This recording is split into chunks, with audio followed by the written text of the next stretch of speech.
What depths has humanity sunk to in the name of justice? Throughout history, the desire to punish wrongdoers has inspired some of the most horrifying practices ever devised by human minds. These weren't just acts of violence. They were carefully designed systems meant to inflict maximum suffering, often performed in public as warnings to others. Some punishments were so extreme that modern people might find them difficult to believe, yet historical records confirm these brutal practices were not only real but commonplace across civilizations. From ancient empires to surprisingly recent times, the methods humans developed to torture and execute their fellow beings reveal a disturbing side of our nature, one that combines creativity with cruelty in ways that still shock us today. What's even more chilling is how many of these punishments were conducted not by rogue actors, but by established legal systems, religious authorities, and respected governments. Many were performed in broad daylight, with crowds gathering to witness the suffering. And perhaps most disturbing of all is how recent some of these practices were used, some within the last century. So prepare yourself as we journey through the darkest chapters of human justice, where pain wasn't just a consequence of punishment but its primary purpose. Part 1. Ancient World Punishments. In ancient Mesopotamia, where the first written law codes were created, punishment was swift and brutal. The Code of Hammurabi, dating back to around 1750 BCE, introduced the concept of an eye for an eye, but took it to extreme levels.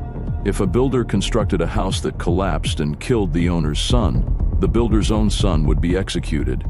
No mercy for mistakes. Those who stole faced amputation of hands, while those who committed adultery might face the river ordeal, being thrown into the Euphrates River with bound hands. If they survived, they were deemed innocent by the gods. Few survived. Egypt's pharaohs perfected punishment as both practical and symbolic. One particularly horrifying method involved impalement, slowly lowering criminals onto sharpened poles. The pole would gradually penetrate the body without hitting vital organs, ensuring a slow, agonizing death that could last for days. The victim would be displayed publicly, still alive and suffering, as birds began to feed on them. For crimes against the pharaoh himself, punishment extended beyond death. Bodies would be mutilated and denied proper burial, condemning the soul to eternal suffering according to Egyptian belief. The Greeks and Romans, despite their contributions to democracy and law, pioneered particularly creative punishments. The brazen bull, created in ancient Sicily, might be one of history's most sadistic devices. A hollow bronze statue of a bull contained a fire lit beneath it. The condemned would be locked inside, slowly roasting to death as the metal heated.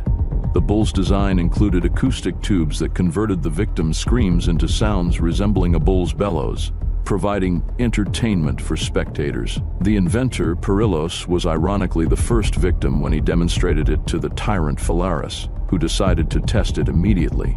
Chinese punishment reached its apex of sophistication with the 5 punishment system that evolved over centuries.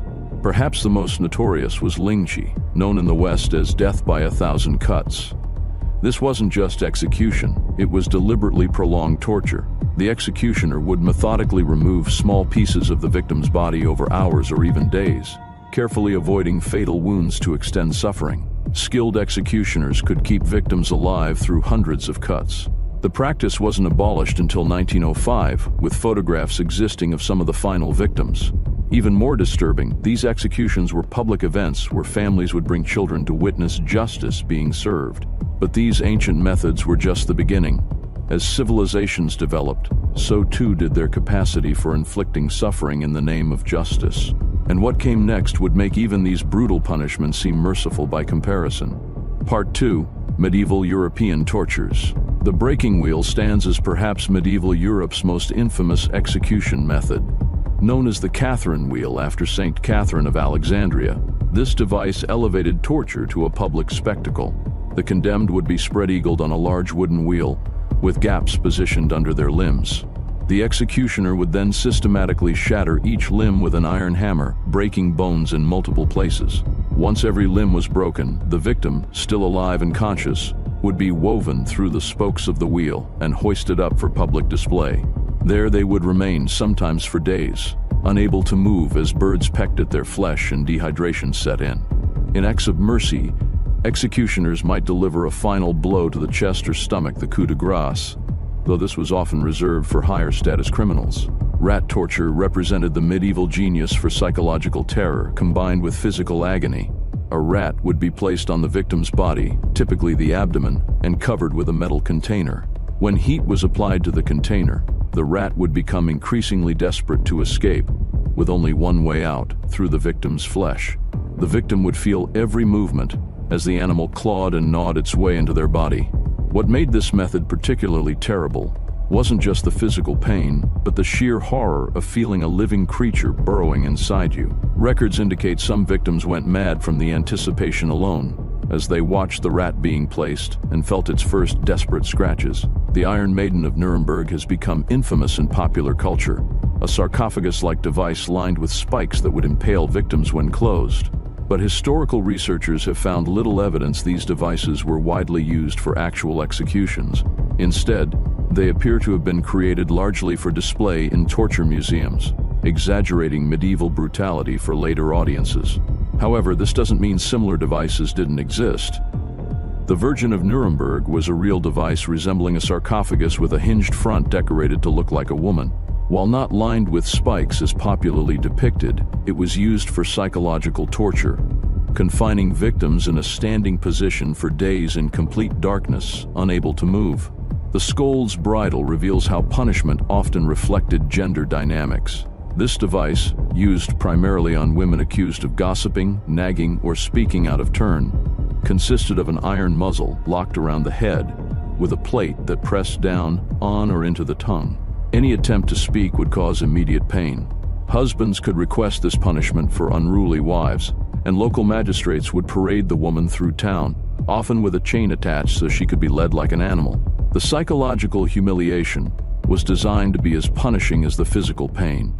Some variations included bells to attract attention to the offender. What's particularly shocking is how long this practice persisted. Well into the 1800s in some European regions, making it contemporary with early American democracy. The dunking stool worked on similar principles for women accused of being scolds or suspected of witchcraft. The accused would be strapped to a chair attached to a lever system and repeatedly submerged in the local pond or river. If she drowned, she was considered innocent but dead.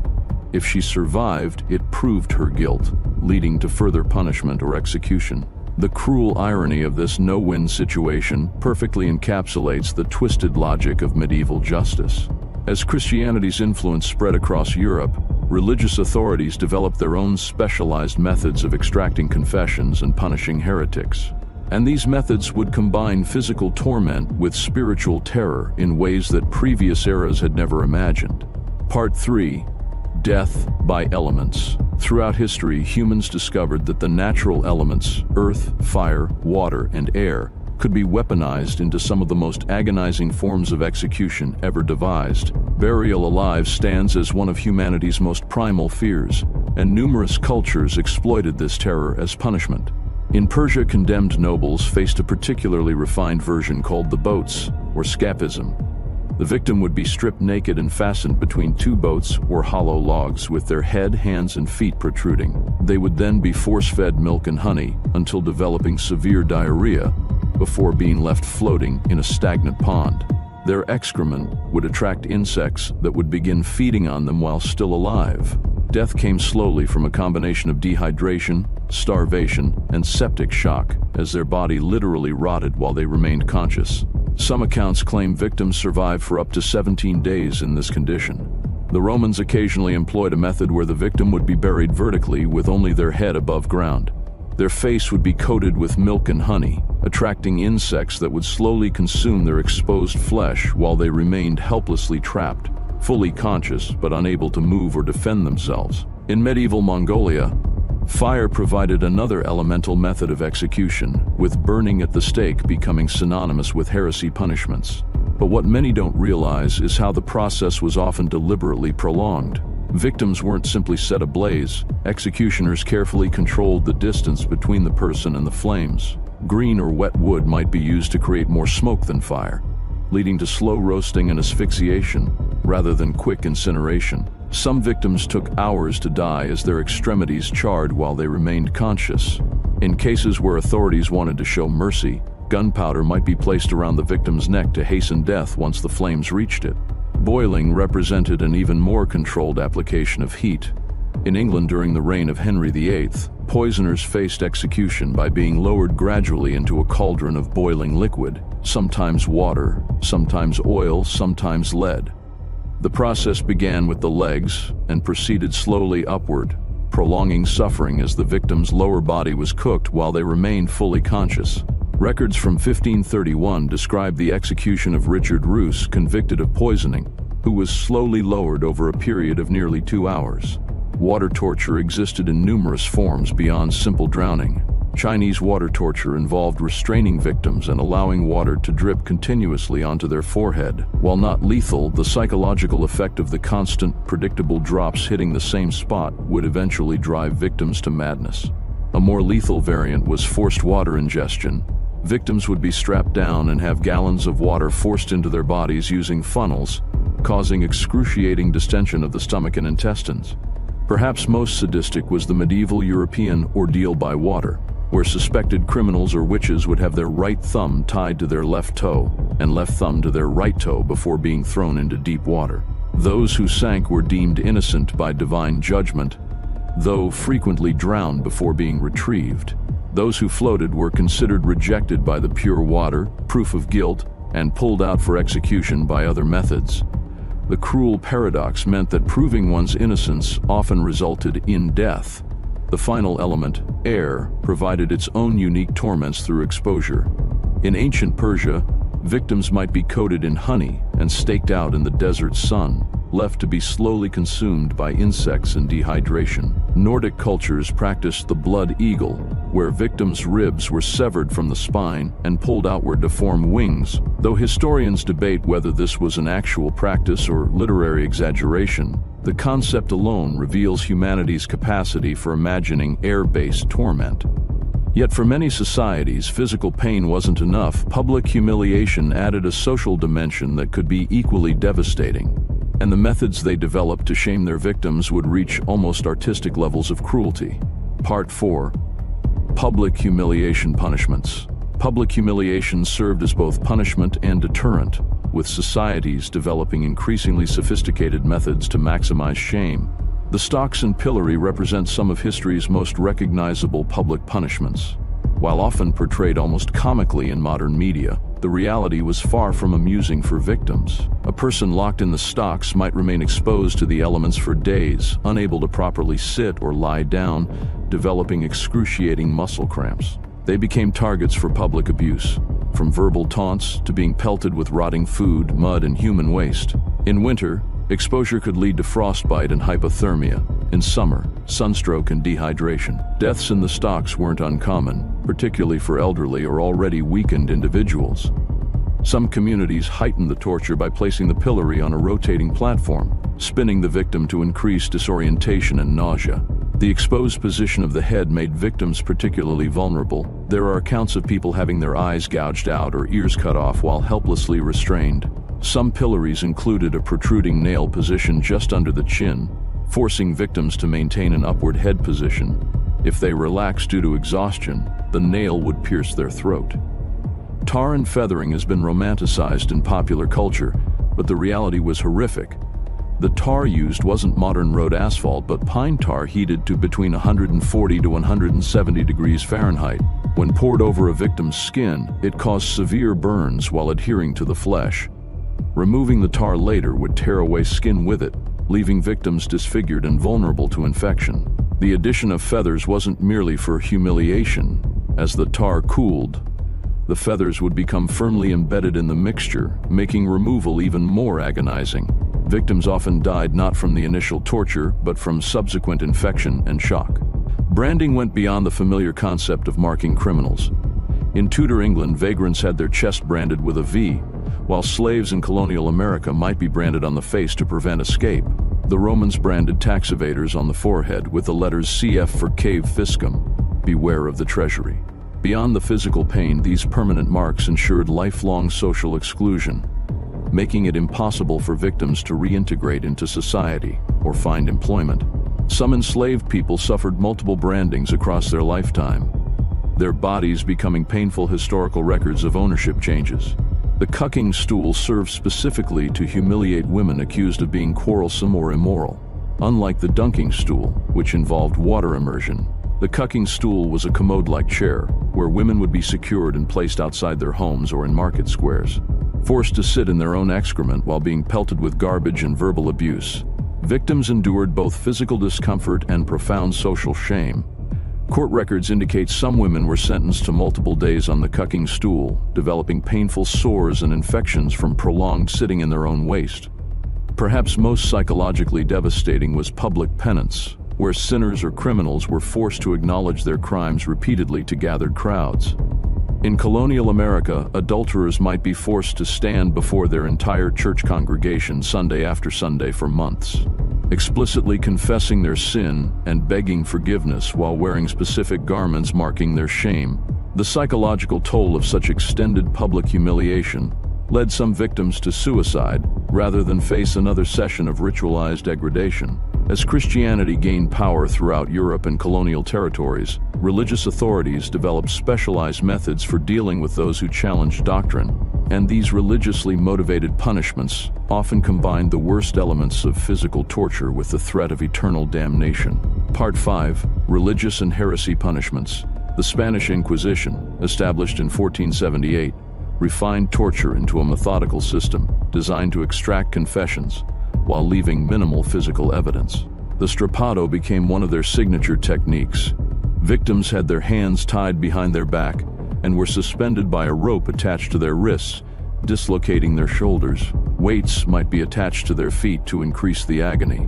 What made this technique particularly insidious was that it could be repeated multiple times, with each subsequent drop causing more severe damage to joints and tendons. Court records show some victims enduring up to 15 separate strappado sessions, their bodies permanently crippled even if they survived the ordeal.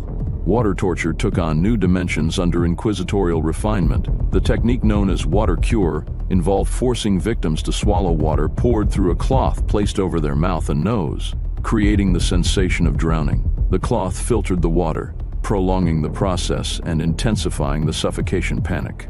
Once the victim's stomach was distended with water, boards would be placed across their abdomen and pressed or stood upon, forcing the water back up and causing excruciating internal pressure. The process could be repeated numerous times during a single interrogation session, with some victims forced to consume up to 7 quarts of water. Witch trials throughout Europe and colonial America produced their own specialized torments. The witch's chair featured dozens of spikes covering its surface. Accused witches would be stripped and forced to sit on this chair, with the interrogator gradually increasing pressure by tightening straps. As questioning continued, the spikes would slowly penetrate deeper into the flesh. Some versions incorporated heating elements underneath the chair, adding burning to the puncture wounds. Many victims confessed simply to escape further torture, leading to their execution for crimes they didn't commit. Pricking became a specialized technique for witch identification. Self-proclaimed witch finders would strip accused women naked and shave their entire bodies looking for the devil's mark, any mole, birthmark, or blemish that might indicate a pact with Satan. They would then methodically pierce these marks with long needles. If a spot didn't bleed or cause pain when pricked, it was considered proof of demonic influence. Some witch finders used specially designed retractable needles, appearing to deeply pierce the flesh while actually retracting into the handle, proving the victim's guilt to observers when no pain was expressed. Between 1644 and 1647, the notorious English witch finder Matthew Hopkins was responsible for approximately 300 women being executed after such tests. Stoning represents one of history's oldest execution methods, mentioned in ancient religious texts and still practiced in some regions today.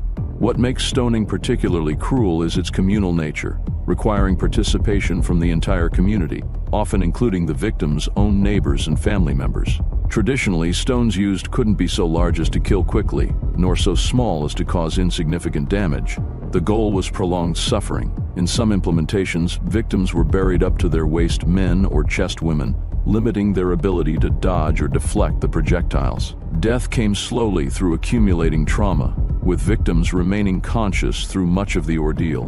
Crucifixion, most famously associated with Roman practice and biblical accounts, was specifically designed to maximize suffering and public visibility. Victims didn't die from the nails themselves, but from a combination of exposure, dehydration, and asphyxiation, as their ability to support their weight and breathe properly gradually diminished. The positioning of the arms created a situation where victims could briefly pull themselves up to breathe, prolonging their suffering. Roman records indicate some victims survived for up to 4 days on the cross before succumbing. The process was so excruciating that a new word entered language. Excruciating literally means out of crucifying.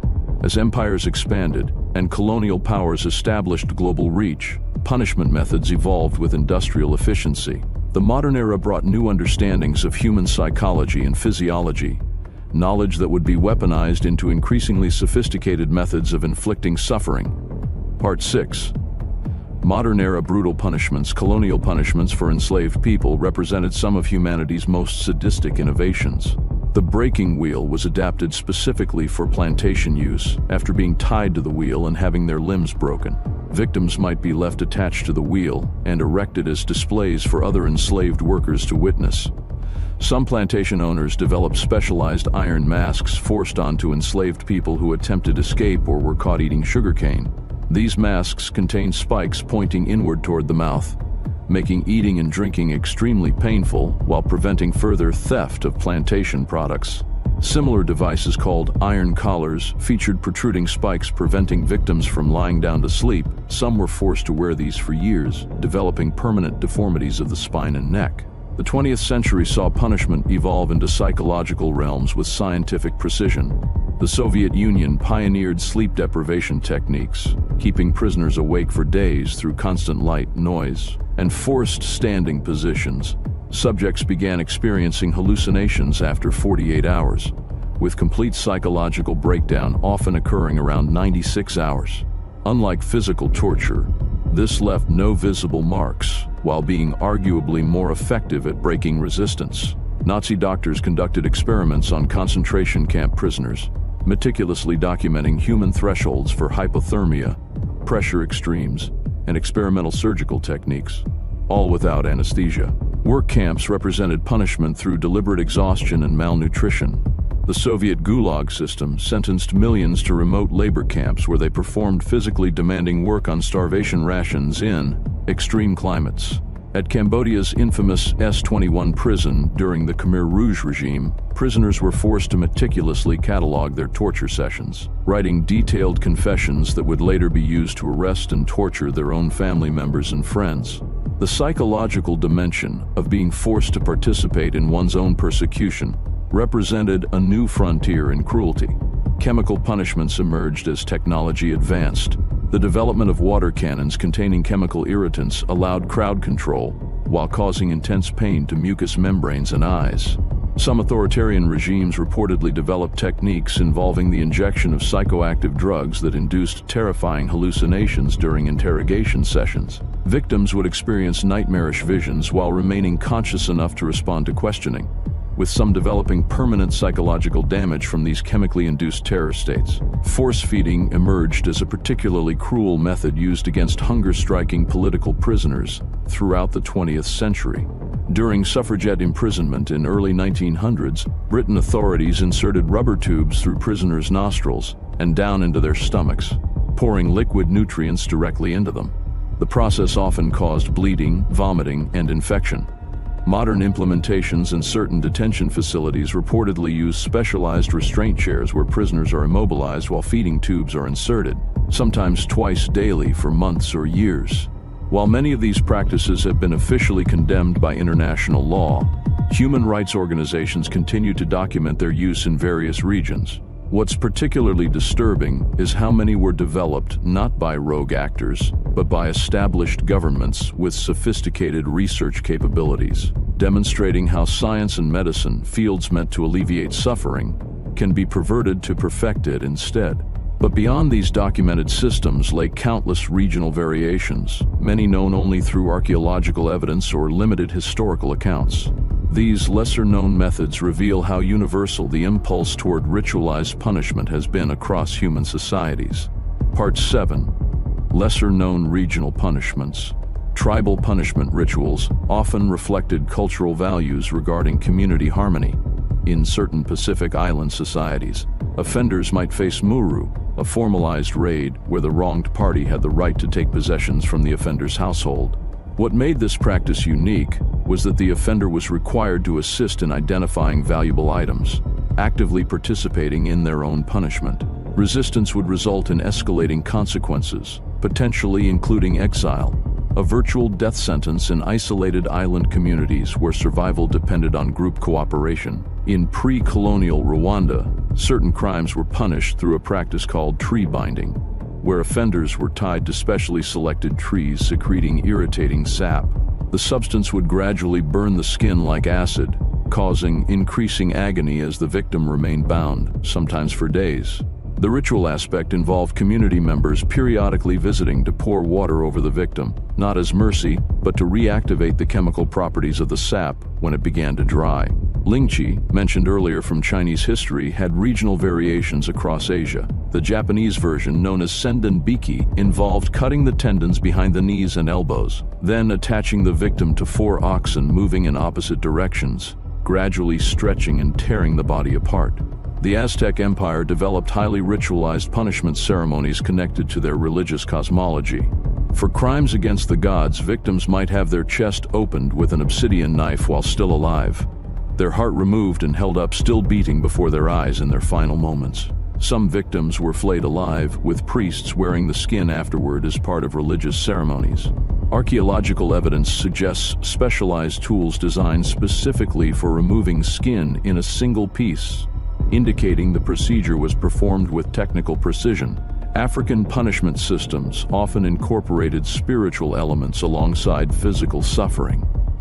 In certain West African kingdoms, those who violated sacred taboos might be subjected to spiritual execution, where they were ritually declared dead while still living. The community would conduct funeral rites, after which the person became a non-entity. No one could speak to them, acknowledge their presence, or provide assistance. Victims typically died within weeks from starvation or suicide, unable to survive complete social isolation in communal societies. Australian Aboriginal cultures developed psychological punishments of remarkable sophistication. Pointing the bone involved a ritual where a specially prepared bone would be pointed at an offender while words were chanted. No physical contact occurred, yet targets often died within days or weeks from what Western medicine would classify as psychogenic death, essentially willing themselves to die from the absolute certainty that they had been cursed. Medical records from early colonial doctors documented numerous cases where otherwise healthy individuals died without identifiable physical cause after being subjected to this ritual. South American indigenous justice systems sometimes employed specialized ant species with extraordinarily painful stings.